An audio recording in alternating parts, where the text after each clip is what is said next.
Welcome to Vidyasarita school YouTube channel. વિદ્યાર્થી મિત્રો, આજે આપણે ધોરણ 8નું વિજ્ઞાન પાઠ 16 પ્રકાશ વિશે પાર્ટ 2ની અંદર અભ્યાસ કરવાના છે. પાર્ટ 1 છે એનો વિડીયો આપણે બનાવેલો છે, એનો અભ્યાસ કરેલો છે. જો તમે હજી સુધી ન જોયો હોય તો આ વિડીયોની ડિસ્ક્રિપ્શનમાં એની લિંક આપવામાં આવશે, ત્યાંથી તમે જઈ અને વિડીયો સંપૂર્ણ નિહાળી શકો છો. મિત્રો, વાત કરવાના છે આની અંદર પ્રથમ ભાગની અંદર આપણે જોયું હતું કે પ્રકાશનું પરાવર્તન કઈ રીતના થાય છે અને એનું આપાત કિરણ અને પરાવર્તક કિરણ શું હોય છે. જે આપાત કિરણ વડે આપાત કોણ અને પરાવર્તન કિરણ વડે જેનો પરાવર્તન કોણ રચાતો હોય છે, એના વિશે આપણે સંપૂર્ણ માહિતી મેળવી લીધી. હવે આપણે આગળ એના વિશે પાર્ટ 2ની અંદર વધુ અભ્યાસ કરવાના છીએ. કે આપણે જોઈએ તો કે આપણે ઘણી બધી વસ્તુઓ જોઈએ છીએ, બરાબર. એની અંદર આપણે બધી જ વસ્તુઓ પરાવર્તિત પ્રકાશના કારણે જોઈ શકીએ છીએ, આવો પ્રશ્ન કરેલો છે. તો તમારી આસપાસ લગભગ બધી જ વસ્તુ તમને પરાવર્તિત પ્રકાશના કારણે દેખાય છે. ઉદાહરણ તરીકે તમે ચંદ્ર, સૂર્યમાંથી પ્રાપ્ત થતા પ્રકાશના પરાવર્તિત તમને કરે છે, બરાબર. આ જ રીતે આપણે ચંદ્ર જોઈએ છીએ. ઉદાહરણ તરીકે કોઈ સૂર્ય હોય, બરાબર, આપણે સૂર્ય હોય અને સૂર્યનો પ્રકાશ છે એ ચંદ્ર ઉપર પડે છે અને ચંદ્રનો પ્રકાશ આપણા ધરતી ઉપર પડે છે, બરાબર. તો આવી રીતના છે એ પરાવર્તિત પ્રકાશ કહી શકીએ છીએ. તો પરપ્રકાશિત વસ્તુઓ જેને કહેવામાં આવે છે, પરપ્રકાશિત વસ્તુઓ એટલે કે જેને પોતાનો પ્રકાશ હોતો નથી. મિત્રો, પરપ્રકાશિત વસ્તુ એટલે કે પોતાનો પ્રકાશ નથી હોતો, એને પરપ્રકાશિત કહેવામાં આવે છે. તો સ્વયં પ્રકાશિત કોને કહેવાય? તો આપણે એની પણ વાત કરી દઈએ. તો કે જે વસ્તુઓ આપણે ખબર છે કે સૂર્ય એ પોતાનો પ્રકાશ હોય છે, આગ એટલે અગ્નિનો પોતાનો પ્રકાશ હોય છે, મીણબત્તીની જ્યોત, વિદ્યુત બલ્બ, આપણી આ બધાનો પ્રકાશ જોઈએ તો એ પોતાનો એ જાતે પ્રકાશ પ્રોડ્યુસ કરે છે, પોતે ઉત્પન્ન કરે છે, બરાબર, એ ઉત્સર્જિત કરે છે. તો આવા પ્રકાશને આપણે સ્વયં પ્રકારી, અને જે પ્રકારે એ વસ્તુ પોતે પ્રકાશિત થાય છે અને સ્વયં પ્રકાશિત આપણે એને કહીશું. ઉદાહરણ તરીકે બલ્બ પ્રકાશિત થાય છે તો સ્વયં પ્રકાશિત વસ્તુ છે, બરાબર. આ વિશે આપણને ખ્યાલ આવી ગયો હશે. હવે આગળ જોઈએ તો આ બુજાને પણ એક પ્રશ્ન થાય છે. શું થાય છે? તો કે જો કે મારા મનમાં એક પ્રશ્ન છે કે પરાવર્તિત કિરણ અને અરીસા પર આપાત થાય તો શું તે ફરી વખત પરાવર્તિત થશે? એટલે કે એકવાર પ્રકાશ પરાવર્તિત થઈ ગયેલો હોય એને ફરી વખત પરાવર્તિત કરી શકાય છે, એવો કંઈક પ્રશ્ન છે. તો અહીંયા પ્રશ્ન આપણે 16.4ની અંદર જોઈએ કે પરાવર્તિત પ્રકાશને ફરી પરાવર્તિત કરી શકાય? તો એનો મિત્રો જવાબ છે આપણે હા. ઉદાહરણ તરીકે તમે કોઈ સલૂનની દુકાન એટલે કે હેરડ્રેસની દુકાન તમે ગયા હશો, ત્યાં વાળ કપાવવા, બરાબર, જોયું હશે. તો ત્યાં તમને પાછળના ભાગની અંદર છે એ વાળ કેવા કપાણા છે એ દેખાડવામાં આવે છે. ત્યારે તમે આગળથી તમે એ વસ્તુ જોઈ શકો છો તમારી નજર સામે. તો અહીંયા તમે જોઈ શકો કે આ પાછળનો ભાગ એ કેવી રીતના દેખાણો? તો કે અરીસા ઉપર આપણું જે પ્રતિબિંબ પડે છે તેવી જ રીતના આ અરીસા પર જે પ્રકાશનું પરાવર્તન થઈ અને આપણે સામેની સાઈડ પડે છે. તો આવી રીતના છે અને પરપ્રકાશિત છે એ પણ છે અને પરાવર્તન થયેલું હોય છે. આની અંદર તમે જોઈ શકો. તો બીજો એક પ્રશ્ન થાય કે આવી રીતના તો ઘણા બધા પરાવર્તન થતા હોય છે. તો વાત સાચી છે, આપણે જોઈ શકીએ છીએ. ધોરણ 7માં ઇનકેસ આપણે ભણી શક્યા છીએ કે પેરિસ્કોપ અને એની અંદરની માહિતી કે પેરિસ્કોપ કઈ રીતના બનાવવામાં આવે છે. તો એની અંદર 3 પ્રકારના અરીસા હોય છે, બરાબર. તો આપણે પેરિસ્કોપ વિશે માહિતી મેળવવાના છે, જે ધોરણ 7માં વિસ્તૃત પ્રવૃત્તિમાં રૂપમાં આપણે જોયું છે કે પેરિસ્કોપ બનાવ્યું હતું, બરાબર. અને પેરિસ્કોપના 2 સમતલ અરીસાનો ઉપયોગ કરવામાં આવ્યો હતો. શું તમે એ સમજાવી શકો છો કે 2 અરીસા પરાવર્તનની તમે કઈ રીતના વસ્તુઓ જોઈ શકતા હતા, જે તમે સીધી એટલે કે ડાયરેક્ટ જોઈ શકતા નથી, પણ પેરિસ્કોપની મદદથી તમે જોઈ શકતા હતા. જેની અંદર ક્યાં ક્યાં ઉપયોગ થતો? તો કે સબમરીનમાં, ટેન્ટમાં, બંકરોમાં છુપાયેલા સૈનિકો દ્વારા બહારની વસ્તુઓ જે જોવામાં આવે છે તેવી જગ્યાએ આ સાધન વડે એટલે કે પેરિસ્કોપ વડે સરળતાથી બહારની વસ્તુ જોઈ શકતા હતા. ભલે એ સૈનિક જમીનની અંદર કે અથવા તો એના જે છે ખાડો કરી અને તે બંકર બનાવેલું હોય કે એની અંદરથી જોતા હોય, પણ સરળ રીતે જોઈ શકતા હતા. તો આ સાધનને આપણે પેરિસ્કોપ કહીએ છીએ. હવે વાત કરીએ કે 16.5 માં ગુણક પ્રતિબિંબ. ગુણક પ્રતિબિંબ એટલે શું? તો કે એક પ્રતિબિંબનું છે એ બીજું પ્રતિબિંબ અને બીજું પ્રતિબિંબનું ત્રીજું પ્રતિબિંબ આવી રીતના સતત બન્યા કરે છે ક્રમિક રીતે. તો આવા પ્રતિબિંબને આપણે ગુણક પ્રતિબિંબ કહીશું. તો એમાં કેવું છે કે સમતલ અરીસાનું પ્રતિબિંબ એક જ પ્રતિબિંબ રચે છે. તેનાથી માહિતગાર તમે તો છો જ. અને બે સમતલ અરીસાનું સંયોજનનો ઉપયોગમાં લઈએ તો શું, ચાલો આપણે જોઈએ. તો બે સમતલ અરીસા વડે આ પણ તમે જોઈ શકો છો. અને બીજી આપણે પ્રવૃત્તિ કરવાની છે. અહીંયા ડાયરેક્ટ આપણે પ્રવૃત્તિ ઉપર આવી જઈએ. તો એની અંદર શું કરવાનું છે? જો એક અરીસાની પટ્ટી લેવાની છે, એક આ સાઈડ ગોઠવવાની છે અને એક આ સાઈડ ગોઠવવાની છે. બંને ગોઠવવાની અને બંને વચ્ચે છે 90 અંશનો ખૂણો બને એવી રીતના ગોઠવવાની છે. તો એનાથી શું થશે? તો કે એનાથી તમને પ્રતિબિંબની સંખ્યા જોવા મળશે. અહીંયા જો 90 અંશનો આપણો કાટકોણ બને છે. તો એની અંદર તમે જોઈ શકો તો કે એની અંદર છે આપણને અહીંયા એક સિક્કો કોઈન મૂકવામાં આવ્યો છે, બરાબર. તો અહીંયાનું પ્રતિબિંબ તમને અહીંયા, પછી અહીંયા અને અહીંયા 3 જગ્યાએ જોવા મળે છે. એટલે એકના 3 પ્રતિબિંબ આપણને અહીંયા ચિત્રમાં સ્પષ્ટ જોવા મળે છે. તેવી જ રીતના આના પ્રતિબિંબ છે તમે ઘરે જુદી જુદી રીતે ઉપયોગ કરી જુદા જુદા ખૂણા બનાવી 45 અંશનો, 60 અંશનો, 120 અંશનો અને 180 અંશના જુદા જુદા ખૂણા રચી તમે પ્રતિબિંબની સંખ્યા જોઈ શકો છો. કારણ કે એની અંદર ગુણક પ્રતિબિંબ તમને જોવા મળશે. અને આના જ દ્વારા આપણે એક સાધનનું નિર્માણ પણ કર્યું હતું, બરાબર, જેને કેલિડોસ્કોપ કહેવામાં આવે છે મિત્રો. હવે ગુણક પ્રતિબિંબ તમારે ચેક કરવું હોય તો તમારે શું કરવાનું છે? તો ઘરની અંદર તમારી પાસે રહેલો એક અરીસાની પટ્ટી લેવાની છે, બરાબર, લંબચોરસ આકારની, અને બીજી એક સામે મૂકવાની છે. બંને સામે ગોઠવીને વચ્ચે એક મીણબત્તી મૂકવાની છે. તો તમને જોઈ શકો અહીંયા મીણબત્તીનો પ્રકાશ આપણને દેખાવામાં આવે છે, બરાબર, અહીંયા પણ દેખાય છે. એટલે કે મીણબત્તી તો આપણી પાસે એક જ છે, છતાં પણ ઘણા બધા પ્રકાશ આપણને મીણબત્તીની અંદર મીણબત્તીની અંદર મીણબત્તી એવો ખાસ જોવા મળે છે. આવું કારણ શું છે? તો કે ગુણક પ્રતિબિંબના કારણે આવું બને છે. આના સાધનને આપણે શું કહીશું? તો કે જે ગુણક પ્રતિબિંબ દ્વારા જે રચાતું એક સાધન છે જેને આપણે કહીએ છીએ કેલિડોસ્કોપ. એમાં મુખ્ય કહેવાય 3 પટ્ટી લેવાની હોય છે. આપ જોઈ શકો છો. એની અંદર તમે છે જો તમારે બનાવવું હોય ઘરે તો 15 સેન્ટીમીટરની અને 4 સેન્ટીમીટર પહોળી, 15 સેન્ટીમીટર લાંબી અને 4 સેન્ટીમીટર પહોળી આવી 3 પટ્ટી લેવાની છે. અને 3 પટ્ટીને એવી રીતે ગોઠવવાની છે જે પ્રિઝિયમ આકારે, ત્રિકોણ આકારે પ્રિઝિયમ જે બને એવી જ રીતના આકારે છે એને ગોઠવવાની છે. અને તમે એની સેફટી માટે છે જુદી જુદો એની અંદર કાગળ પણ લખાવી શકો, સફેદ કાગળ હોય. અને એક નાનું છિદ્ર પાડવાનું છે. જો આવી રીતના અહીંયા ચિત્રમાં તમે જોઈ શકો છો આવી રીતના એક કાગળની પટ્ટી છે. આ બાજુ પણ એક નીચેના ભાગમાં, એક ઉપરના ભાગમાં. અને નીચેના ભાગની અંદર તમે સાવ ઢાંકી દેવાનું. ઉપરના ભાગની અંદર છે સહેજ કાણું રાખવાનું છે, જે જોવા માટે આપણે એના ગુણક પ્રતિબિંબ જોવા મળે. આવી રીતના તમે છે એને બનાવી શકો છો.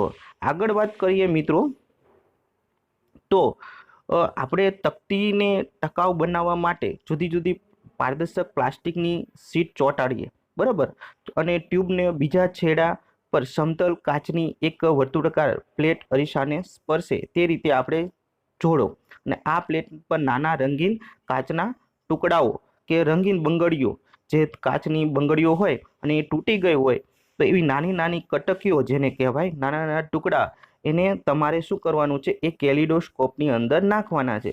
જેથી શું થશે? જુદા જુદા પ્રકારનું રંગીન તમને જુદા જુદા આકારની ભાત જોવા મળશે. તમે જેવી રીતના કેલિડોસ્કોપ ફેરવતા જશો તેવી રીતના તમારી સામે અલગ અલગ પ્રકારની જુદી જુદી ડિઝાઇનો, બરાબર, બની જશે. અને આ જ રીતનો ઉપયોગ કરીને જે ભીંતચિત્રો હોય કે વસ્ત્રની જે ડિઝાઇન બનાવનારા લોકો હોય, આ જ કેલિડોસ્કોપનીથી એક આધાર લઈ અને જુદી જુદી ડિઝાઇનો રચતા હોય છે. તો આવી રીતના આપણે મુખ્ય બાબત છે મિત્રો એ સમજી ચૂક્યા. હવે વાત કરીએ કે શું સૂર્યપ્રકાશની અંદર શ્વેત રંગ હોય છે કે રંગીન હોય છે? એટલે કે સફેદ રંગના હોય છે સૂર્યપ્રકાશ કે એ રંગીન હોય છે? તો સામાન્ય રીતે તમે રેઇનબો એટલે કે આપણે મેઘધનુષ્ય જોયું હશે, જેની અંદર સૂર્યના પ્રકાશમાંથી કિરણ પસાર, સૂર્યનો પ્રકાશનું જે કિરણ હોય છે એ આપણે બિંદુમાંથી એટલે પાણીના ટીપા સ્વરૂપે જે બિંદુ રહેલું છે એમાંથી પસાર થઈ અને એની વિરુદ્ધ દિશાની અંદર તમે એના ડાયવર્ટ થયેલું દિશાની અંદર તમે જોઈ શકો છો કે એક તમને છે પ્રતિબિંબ જોવા મળે, જેને આપણે રેઇનબો કહીએ છીએ કે મેઘધનુષ્ય કહીએ છીએ, જે જુદા જુદા રંગનું બનેલું હોય છે સાત. તો આવી રીતના છે આપણે, તો શું સૂર્યપ્રકાશની અંદર સફેદ રંગ હોય છે કે પછી 7 રંગ હોય છે? આવો પ્રશ્ન તમને મનમાં થતો હશે. તો મિત્રો એનો જવાબ છે સફેદ રંગ હોય છે. સૂર્યપ્રકાશનો કોઈ છે એ રંગ છે એની અંદર સફેદ રંગ હોય છે, પણ જ્યારે આપણે એને પ્રિઝમ વડે રાખી અને એને પસાર કરવામાં આવે તેની અંદર 7 રંગ છુપાયેલા હોય છે અને એને જુદા પાડી શકીએ છીએ. તો આવી રીતના છે, આમ સામાન્ય રીતે દેખાતો સફેદ રંગ એ 7 રંગમાં ડિવાઈડ થઈ જાય છે. તો આપણી આંખની અંદર જ્યારે આ પ્રકાશ પ્રવેશે છે તો આપણી આંખની અંદર એ કેવી રીતના આપણે દેખાય છે? તો આપણી આંખની વાત કરીએ મિત્રો, તો આંખની અંદર આપણે મહત્વની ઇન્દ્રિય છે એ આંખ છે આપણી, બરાબર, ચક્ષુ ઇન્દ્રિય. તો એની અંદર છે આપણું એનું બંધારણ કઈ રીતના છે, આપણે કઈ રીતના જોઈ શકીએ છીએ આંખની અંદર કઈ રીતના પ્રકાશ દાખલ થાય છે, બરાબર. તો એની વિશે વાત કરીએ તો એક વ્યાખ્યા તમે ખાસ અહીંયા નોંધી લેશો કે હંમેશા છે કે આપણી આંખનો આકાર છે લગભગ ગોળાકાર છે, બરાબર, અને આંખનું જે બહારનું આવરણ સફેદ હોય છે તે સખત હોય છે, જેને તે આપણે આંખની અંદરના ભાગમાં અકસ્માતોથી બચાવી શકે અને તેને આગળના પારદર્શક ભાગને આપણે શું કહીએ છીએ? કોર્નિયા કહીએ છીએ. શું કહીએ છીએ મિત્રો? ફરી વખત કોર્નિયા કહેવાય છે. જે આપણે આંખની અંદર જે સફેદ ભાગ આવેલો છે તેને કોર્નિયા કહેવાય છે. આ વ્યાખ્યા પણ તમારે નોંધી લેવાની છે. ત્યારબાદ વાત કરીએ કે યોગ્ય સાઇઝનો એક સમતલ અરીસો લેવાનો છે અને અહીંયા પણ એક પ્રવૃત્તિ જ છે મિત્રો. જો પ્રકાશનું પરાવર્તન થાય અને એની અંદર 7 રંગો છે એ કઈ રીતના છૂટા પડે, એક આખો પ્રિઝમની અંદર જેમ છૂટા પડે છે એવી જ રીતના આખો એક પ્રયોગ જ છે. તો એની અંદર તમારે શું કરવાનું છે? તો આમ ચિત્રમાં પહેલા જોઈ લો. ચિત્રમાં જોશો તો તમને ખબર પડી જશે કે યોગ્ય સાઇઝનો એક સમતલ અરીસો લેવાનો છે, બરાબર, અને આ દર્શાવ્યા મુજબ એક વાટકાની અંદર તમારે શું મૂકવાનું છે? એક વાટકાની અંદર એ મૂકવાનો છે અને વાટકાને પાણીથી ભરવાનો છે. જો અહીંયા આપણી આ રીતના દર્શાવેલું છે, બરાબર. અને આ ગોઠવણીને બારી નજીક મૂકવાની છે. જો અહીંયા બારી આવેલી છે, બરાબર, સીધો પ્રકાશ છે તેની સામે પડે એવી રીતના ગોઠવવાની છે. અને બીજું શું કરવાનું છે? તો કે સીધો પ્રકાશ અરીસા ઉપર પડે અને વાટકાનું સ્થાન એવી રીતે ગોઠવવાનું છે જેથી અરીસામાંથી પરાવર્તિત કિરણ દિવાલ પર પડે. એટલે કે આનું જે પ્રકાશનું કિરણ છે એ સીધું જ તે આપણે આની ઉપર, બરાબર, અહીંથી લઈ અને સીધું જ આની ઉપર પડે એવી રીતના આપણે ગોઠવવાનું છે. એવી રીતના ટૂંકમાં આયોજન કરવાનું છે. તો શું થશે? તો કે કિરણ દિવાલ પર પડે છે. જો દિવાલ સફેદ ન હોય તો તમે સફેદ કાગળ વડે, જો મિત્રો અહીંયા ચિત્રમાં આ ભાઈએ છે એ કાગળ સફેદ રાખેલો છે, તમે એ પણ રાખ્યો અથવા તો તમે દિવાલ ઉપર કાગળ ચોંટાડી શકો છો. હવે શું કરવાનું છે?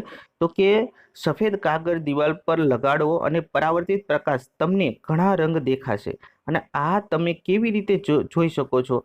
તો કે અરીસા અને પાણી વડે સંયુક્ત રીતે એક પ્રિઝમ રચે છે. તમે જોઈ શકો આની અંદર એક અરીસો પણ છે અને એ પાણી ભરેલું પણ છે. તો આ બેના એમ કહેવાય બેના સંયોગથી આ પ્રિઝમ જેવું કાર્ય કરે છે. અને પ્રિઝમ છે એ અહીંયા છે સૂર્યનો પ્રકાશ આવે છે, અહીંયા જોઈ શકો સૂર્યના પ્રકાશે પરાવર્તન થઈ અને પાછું ફરે છે, બરાબર. આ પાછું ફરતું કિરણ છે એ પ્રિઝમ તરીકે વર્તી અને સૂર્યના કિરણની જે સફેદ કિરણ છે એમાંથી 7 રંગને છૂટો પાડે છે. તો આવી રીતના છે એનું પ્રતિબિંબ આપણે જોવા મળે છે. હવે આગળ વાત કરીએ મિત્રો બધી આપણે લીટી વાંચતા નથી જતા, અમુક બાબત છે તમને ડાયરેક્ટ સમજાવી દઉં છું. તો આંખની બાબતની વાત કરીએ તો આંખની અંદર કઈ રીતના રચના હોય છે એની વાત સમજી લઈએ. તો આંખની અંદર છે જુદા જુદા ભાગોની અંદર વાત કરી લઈએ. તો અહીંયા તમે જુદા જુદા ભાગો જોઈએ તો આંખનું એક બંધારણ તમને અહીંયા જોવા મળે છે. તો આંખનું જે બંધારણ જે જોવા મળે છે જેને આઈરિસ કહેવામાં આવે છે, બરાબર, કનિનિકા પણ એને કહેવામાં આવે છે. તો આ આઈરિસ એટલે કે કનિનિકા છે એનું નાનું દ્વાર એ ખુલ્લું હોય છે, બરાબર, જેને કીકી પણ કહેવામાં આવે છે. અને કીકીના કદને નિયંત્રણમાં રાખવાનું કામ આઈરિસ દ્વારા થાય છે. તમે અહીંયા જોઈ શકો છો કે અહીંયા જે ભાગ છે બ્લુ કલર જેવો સેજ દેખાય છે તો એ છે આપણે આઈરિસ, બરાબર. અને એની અંદર છે એ કીકીની અંદર જોવા મળે છે આપણને ખાસ. તો આનું નિયંત્રણનું કામ આઈરિસ કરે છે, બરાબર. તો આઈરિસનું આંખને એ ભાગ છે તેનો વિશિષ્ટ રંગ પ્રદાન કરે છે. તો ઘણી વખત તમને આંખની અંદર કોઈને ભૂરી આંખ હોય છે, કોઈને જે છે બ્લેક કલરની, ફૂલ બ્લેક કલરની એટલે કાળી આંખ જોવા મળે છે. તો મુખ્ય કલર છે એ આઈરિસના આધારે જોવા મળે છે. હવે વાત કરીએ કે વ્યક્તિની આંખો ઘણીવાર લીલી હોય તો ખરેખર એ આઈરિસના રંગને ઉલ્લેખ કરે છે, બરાબર. તો એના કારણે પ્રવેશતો જે પ્રકાશ છે એના પ્રમાણનું નિયંત્રણ એ આઈરિસ કરતું હોય છે. એના કારણે આંખના અંદર જે ભાગ છે એની અંદર જોવા મળે છે અલગ અલગ પ્રકારની કલર. હવે આપણે આંખનું એક ચિત્ર છે એને સ્પષ્ટ તમને નામ નિર્દેશવાળી આકૃતિ કદાચ પૂછાઈ શકે, તો ખાસ કરીને આ આકૃતિ આપણે જોઈ લઈએ કે આંખની ભાગ અને એનું વર્ણન શું છે. તો સૌ પ્રથમ આપણે આંખનો આગળનો ભાગ જોઈએ. આપણી આંખ હોય છે એનો આગળનો ભાગ એટલે આ મિત્રો, આ આગળના ભાગની અંદર ખાસ મહત્વનું છે. તો પહેલી અંદર વાત કરીએ તો સિલિયરી સ્નાયુઓ સાથે જોડાયેલા હોય છે, બરોબર. આપણે આંખનો જે મુખ્ય ભાગ છે એ સિલિયરી સ્નાયુ સાથે જોડાયેલો હોય છે. બીજું છે આઈરિસ, આપણે એના વિશે સમજ મેળવી. અંદરનો જે ભાગ છે એને આપણે લેન્સ કહીએ છીએ, અને આપણો સફેદ ભાગ છે, બરાબર, જેને કોર્નિયા કહેવામાં આવે છે, બરાબર. આંખનો આખો સફેદ ભાગ છે એને આપણે શું કહીએ છીએ?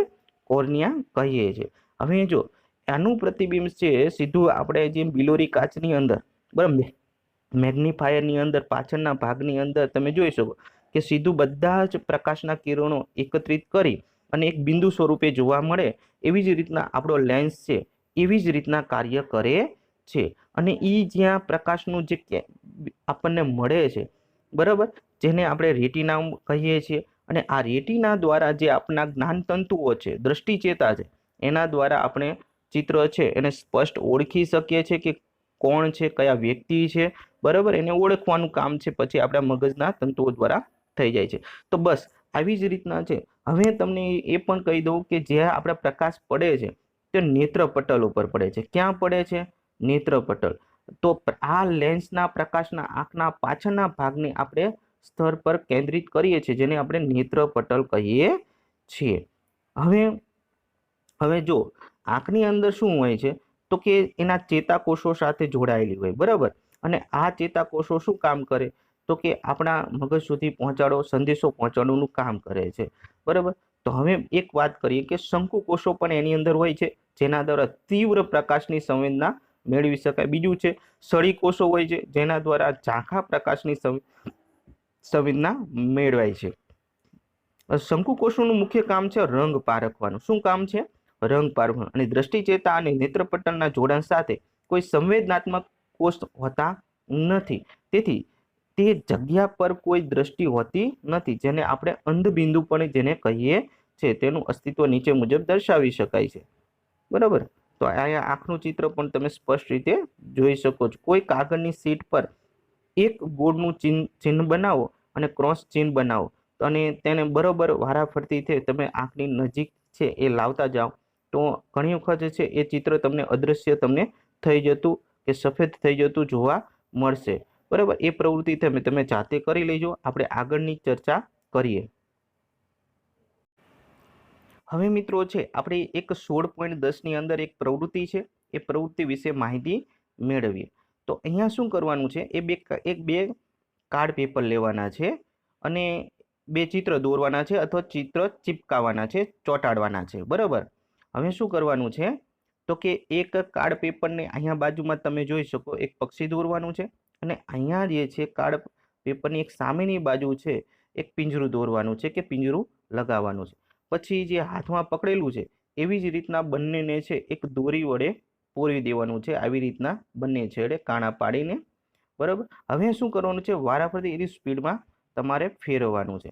ફેરવશો એટલે શું થશે, તમને એવું જોવા મળશે કે ખરેખર પાંજરાની અંદર પક્ષી છે. જો અહીંયા ચિત્રમાં દેખાય છે એવી રીતના તમે ફેરવશો એટલે તમને એવું ચિત્રમાં જોવા મળશે ગોળ ગોળ કે પાંજરાની અંદર પક્ષી છે.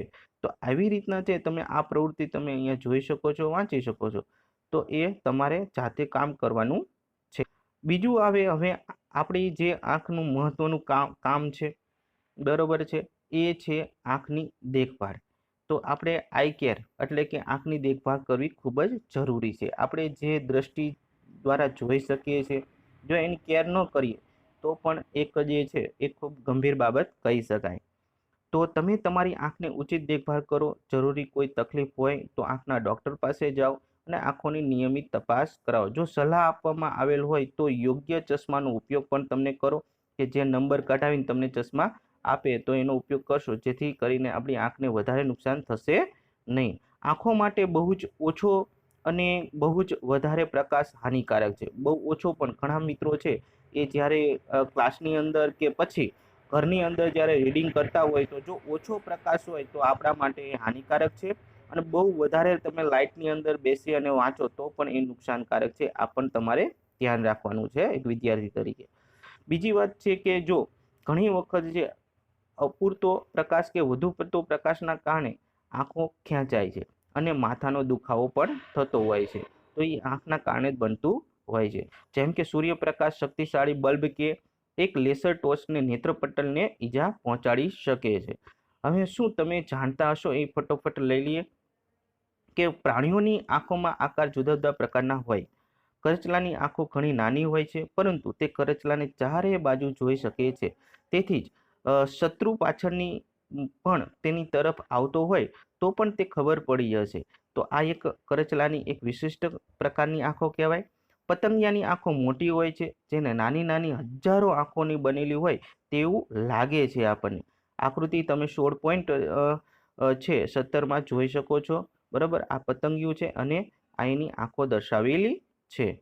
ત્યારબાદ વાત કરીએ કે એક નિશાચર એટલે કે ઘુવડ રાત્રિના સમયમાં સારી રીતે જોઈ શકે છે, પણ દિવસ દરમિયાન જોઈ શકતું નથી. બીજી બાજુ દિવસના પક્ષીઓ છે કે સમડી, ગરુડ વગેરે છે એ દિવસ દરમિયાન સારી રીતે જોઈ શકે છે, જ્યારે રાતની દરમિયાન છે આ સારી રીતે જોઈ શકતા નથી. તો ઘોડની આંખોમાં મોટો પારદર્શક કોર્નિયા એક મોટી કીકી હોય છે, જેથી તેની આંખમાં વધારે પ્રકાશ પ્રવેશી શકે. તેથી નેત્રપટલ પર ઘણી મોટી સમસ્યા સળી કોષો છે, બહુ જ થોડા જ શંકુકોષો હોય છે. અને બીજી બાજુ દિવસમાં પક્ષીઓ વધારે શંકુકોષો અને બહુ જ ઓછા સળી કોષો હોય છે. હવે વાત કરીએ કે સૂર્ય કે તેજસ્વી પ્રકાશ તરફ સીધું અને સીધું કેવી રીતે. તો તમારી આંખો ક્યારેય ચોળવી નહીં. જો કોઈ ધૂળ કે કણો તમારી આંખમાં પડે તો સ્વચ્છ પાણીથી તમારી આંખોને તમે ધોવો, અને કોઈ સુધારો ન થાય તો ડૉક્ટર પાસે પણ તમે જાઓ. તો આવી રીતના છે તમે આંખની કાળજી લઈ શકો. બીજું છે કે યોગ્ય દ્રષ્ટિ માટે હંમેશા સામાન્ય અંતર રાખીને વાંચો. પુસ્તક સામે આંખોની એકદમ નજીક લાવીને એકદમ કે દૂર રાખીને પણ એવી રીતના ક્રિયા કરીને પણ તમારે વાંચવાનું નથી કે એકદમ પુસ્તક નજીક હોય અને કે એકદમ દૂર રાખવાનું. ત્યારબાદ અહીં વાત કરી કે ધોરણ તમે 6માં સમતલ આહાર વિશે શીખ્યા છો. એમ આહાર પણ આંખ માટે ખૂબ મહત્વનો ઘટક છે, જેમાં આપણે તમને ખબર છે કે વિટામિન એની ઉણપથી આપણે આંખની ઘણી મુશ્કેલી સર્જાય છે. તો વિટામિન એ જેવાળા ફળોમાંથી મળે છે એવા ફળોને આપણે તમે આહાર તરીકે લેવો જોઈએ, જેથી કરીને પૂરતા વિટામિનના કારણે આપણી આંખ સ્વચ્છ અને સારી રહી શકે.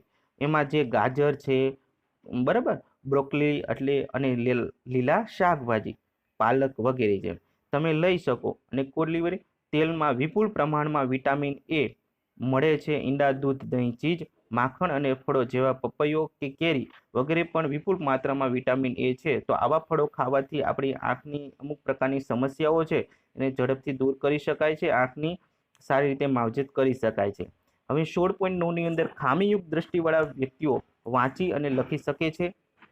તો કે કેટલાક વ્યક્તિઓ છે જેમાં બાળકો સામેલ છે. જે દ્રષ્ટિથી વિકલાંગ હોઈ શકે છે, વસ્તુઓ જોવા માટે તેમની દ્રષ્ટિ મર્યાદિત હોય છે, અને કેટલાક વ્યક્તિ જન્મથી જ બિલકુલ જોઈ શકતા નથી, અને કેટલાક વ્યક્તિઓ છે કોઈ રોગ કે ઈજાના કારણે દ્રષ્ટિ ગુમાવી બેઠા છે. બરાબર, આવા વ્યક્તિઓ જે સ્પર્શ દ્વારા કે અવાજો સાંભળીને વસ્તુઓને ઓળખવા માટેનો પ્રયત્ન કરે છે, તેમ પોતાના બીજા ઇન્દ્રિયોને વધારે તીક્ષ્ણતાથી તે વિકસાવે છે. જો કે વધારાના સ્ત્રોત તમને પોતાની ક્ષમતાઓનો વિકાસ સક્ષમ કરી શકે છે. તો આવી રીતના છે મિત્રો આપણે જોયું. હવે આવા કોઈ આવી છે કે આંખ ન હોય અને આવા આંખની અંદર છે વિવિધ પ્રકારની વસ્તુઓ આપણે જોઈ શકતા નથી, તો પછી એના માટે એક વૈજ્ઞાનિક છે, ફટોફટ હું જે મિત્રો એ પાઠ છે એ લાંબો ન થાય એના માટે હવે જોઈએ કે ખામીયુક્ત દ્રષ્ટિવાળા પ્રકાશના સાધનો અને પ્રકાશના સાધનોની વાત આમાં કરવામાં આવી છે. તો ઘણા બધા સાધનો છે, જે ઘણી બધી વસ્તુઓ છે, ફટોફટ એ ગણતરીની માફક કે પછી માનો કે કીબોર્ડ ચલાવી શકે, જે પ્રેક્ટિસ દ્વારા કરી શકે છે. હવે એક આપણે 16.10 ની અંદર બ્રેઇન લિપિ શું છે એના વિશે ખાસ સમજી લેવી. તો કે આપણે ખામીયુક્ત દ્રષ્ટિવાળા વ્યક્તિઓ માટે સૌથી વધારે લોકપ્રિય છે એ છે બ્રેઇન લિપિ. આ તમારે યાદ રાખવાનું છે. તો કે લુઈસ બ્રેલે આની શોધ કરી હતી, જે પોતે એક ખામીયુક્ત દ્રષ્ટિવાળો વ્યક્તિ જ હતા અને તેમણે ખામીયુક્ત દ્રષ્ટિવાળા વ્યક્તિઓ માટે એક લિપિ વિકસાવી હતી, જે 1821માં તેને પ્રકાશિત કરી હતી, જેને આપણે બ્રેઇન લિપિ કહેવામાં આવે છે. અને વર્તમાન પદ્ધતિમાં 1932માં અપનાવવામાં આવી હતી અને ભાષાઓ, ગણિત, વૈજ્ઞાનિક સંકેતો અને બ્રેઇન લિપિના કોડ પ્રમાણે દર્શાવે છે. અને બ્રેઇલ લિપિનો જે ઉપયોગ કરીને ઘણી બધી ભાષાઓ વાંચી શકાય છે. તો અહીંયા તમે જોઈ શકો કે બ્રેઇલ લિપિમાં જે 63 ટપકાની તરો હોય છે, ડોટ હોય છે. આ ડોટની ઉપર જે હાથ ફેરવવાથી મિત્રો સ્પષ્ટ સાથે છે એ હાથને ઓળખતાથી, બરાબર, ફિંગરથી એ ઓળખી શકે છે કે કયો અક્ષર છે, શું છે. તો આવી રીતના માનો કે સી હોય તો 2 ડોટ છે, એ હોય છે તો 1 ડોટ છે, તો આવી રીતના ટી છે, તો આવી રીતના જે ડોટ કરી અને કોમા કરી અને આવી રીતના છે અલગ અલગ પ્રકારના આખો કેટનો સ્પેલિંગ તમે જોઈ શકો છો, એવી રીતના બનેલો. તો આ બ્રેઇન લિપિ આવા પ્રકારની હોય છે. અને એક પદ્ધતિ છે લખવાની, બરાબર, જે આંધળા લોકો છે, અંધ લોકો છે, જે બરાબર એમના માટે ખાસ ઉપયોગી સાબિત થઈ હતી. કે બ્રેઇન લિપિનો ઉપયોગ લેવાતા ટપકાઓની તરાનું આપણે ઉદાહરણ છે કે આ તરાઓને જ્યારે બ્રેઇલ લિપિની શીટ પર ઉપસાવવામાં આવે છે ત્યારે તેને ખામીયુક્ત દ્રષ્ટિવાળા વ્યક્તિઓ છે સ્પર્શ કરીને પણ અક્ષરો ઓળખી શકે છે. મિત્રો આ જ કારણે છે આપણે ભારતીય રૂપિયાની જે ચલણની નોટો છે બધી, કે 20ની હોય, 10ની હોય કે 500ની હોય કે 2000ની હોય, તમે પણ એમાં પણ જોઈ શકો જે 500 કે 100 કે એ બધા ઉપસેલા અક્ષર એની અંદર પણ હોય છે. એટલા માટે હોય છે કે આંધળા વ્યક્તિ પણ છે કે અંધ વ્યક્તિ છે એ સરળતાથી તેને ઓળખી શકે. તો આ પ્રમાણે છે કે ઉપસેલા આંકડાઓ છે કે અક્ષરો છે એ સરળતાથી છે એ દ્રષ્ટિની ખામી વ્યક્તિવાળા છે એ વાંચી શકે છે. તો આશા રાખું છું મિત્રો કે તમને ખબર હશે કે બ્રેઇલ લિપિનું લખાણ કે મશીન દ્વારા ઉત્પન્ન કરી શકાય છે. આજકાલ ટાઈપરાઇટર જેવા સાધનો કે મુદ્રણો દ્વારા મશીનો વિકસાવી શકાય છે, જેથી ફટોફટ તેને લખી શકાય છે. થોડા ખામીયુક્ત દ્રષ્ટિવાળા ભારતીયોને મહાન ઉપલબ્ધિ પ્રાપ્ત કરવાનો શ્રેય છે એ દિવાકર નામના એક મેઘાવી બાળકે ગાયક તરીકે અદ્ભુત પ્રદર્શન આપ્યું હતું. જન્મથી સંપૂર્ણ ખામીયુક્ત દ્રષ્ટિવાળા રવિન્દ્ર જૈન, જે અલ્હાબાદથી પોતાના સંગીત પ્રભાકરની ઉપાધિ મેળવી અને તેમણે સંગીતકાર, ગાયક અને સંગીત રચયિતા તરીકે તેમનો શ્રેષ્ઠતા દર્શાવી છે. આ ફોટાની અંદર જોઈ શકો છો. એનું નામ છે હેલન એ કેલર, બરાબર. હેલન એ કેલર નામના વ્યક્તિ છે, જે અમેરિકાના એક લેખિકા, પ્રાધ્યાપિકા હેલન એ કેલરે કદાચ સૌથી વધારે જાણીતા અને પ્રેરણાદાયક ખામીયુક્ત દ્રષ્ટિવાળા વ્યક્તિ છે.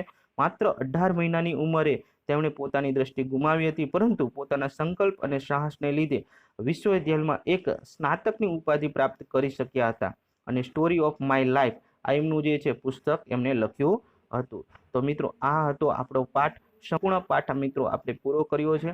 તો આશા રાખું છું કે મિત્રો આ તમને ગમ્યું હશે. તો તમે આના પછી સ્વાધ્યાય છે એ લખી નાખશો અને પ્રશ્નના જવાબ છે તમારી નોટબુકમાં નોંધ લેશો.